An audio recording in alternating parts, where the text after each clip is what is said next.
Olá, mais uma videoaula, intervalo de confiança, parte 2. Na aula anterior sobre intervalo de confiança, vimos a situação em que o desvio padrão da população é conhecido. Essa é uma situação rara, portanto, agora vamos finalizar a parte conceitual com situação em que o desvio padrão da população não é conhecido. De forma geral, a variância populacional é desconhecida e substituída por sua estimativa S2, ou a variância amostral. A mesma coisa para o desvio padrão. Desvio padrão populacional é desconhecido, nós substituímos por sua estimativa o desvio padrão S amostral. Nesse caso, a distribuição associada à média amostral x barra não será mais normal. Veja, a estatística x barra menos mi sobre S e não mais sigma, dividido por raiz de n, irá apresentar a distribuição t-student com n menos 1 graus de liberdade. A distribuição t-student é semelhante à distribuição normal quando as amostras são grandes.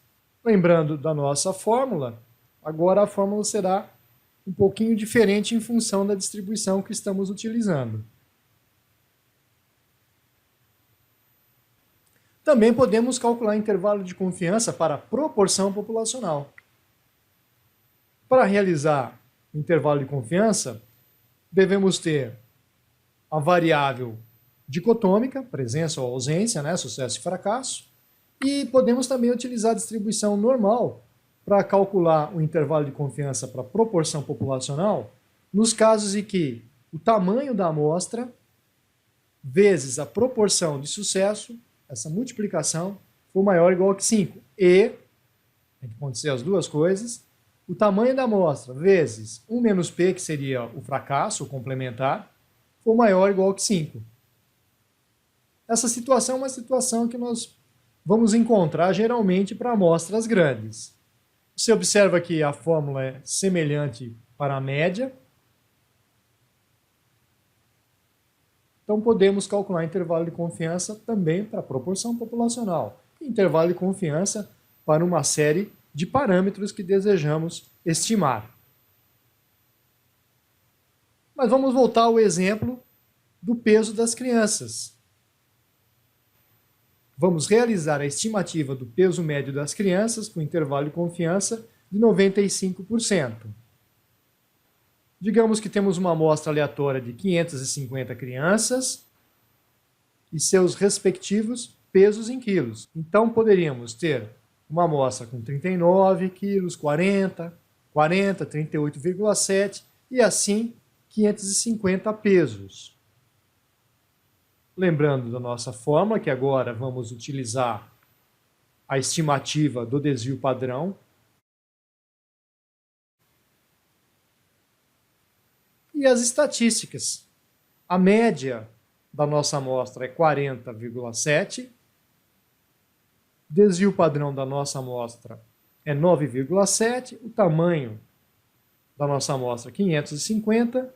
E T, 550 menos 1, 0,05, dividido por 2, seria igual a um valor tabelado de 2,576. Lembrando que o 0,05 é o alfa. Portanto, 1 menos alfa, nós teríamos um intervalo de confiança de 95. Realizando as contas da fórmula, teríamos um intervalo de confiança para a média de peso dessa população de crianças entre 39,6 kg e 41,7 kg. Nós estimamos que o verdadeiro valor da população de peso das crianças está inserido nesse intervalo, e que esse intervalo é um dos 95 que contém o verdadeiro valor da população. Seguimos para um exemplo 2, em que vamos trabalhar com a estimativa da proporção populacional. E desejamos estimar a proporção de pessoas com diabetes. Então, as pessoas têm diabetes ou não têm diabetes, proporção. O estudo foi realizado com 2.560 pessoas, das quais 228 apresentam exames que indicam diabetes. Vamos tentar utilizar a distribuição normal. Para tanto, precisamos dessas duas condições satisfeitas. Observe o tamanho da amostra, 2.560, a proporção de pessoas com diabetes, 228 dividido por 2.560, que resulta em 0,089, ou se você preferir, 8,9%. 1 menos P, que é aproximadamente 0,91, ou 91,1% das pessoas sem diabetes. E, portanto, N vezes P e N vezes P1 menos 1 estão contemplados para que possamos utilizar a distribuição normal. Temos a nossa fórmula para o intervalo de confiança, também de 95% ou 99%. E para o intervalo de 95%, a proporção de pessoas com diabetes na população estaria entre 0,078 a 0,100. Se você preferir, 7,8 a 10%. Vamos também realizar um intervalo de confiança para 99.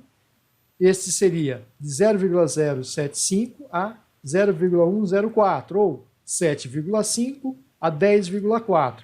Então, para a mesma amostra, calculamos dois intervalos e verificamos que o intervalo de 99, como já vimos relatado anteriormente, é sempre maior do que o 95. Evidente que numa pesquisa, o pesquisador irá escolher o nível de confiança, geralmente 95 ou 99.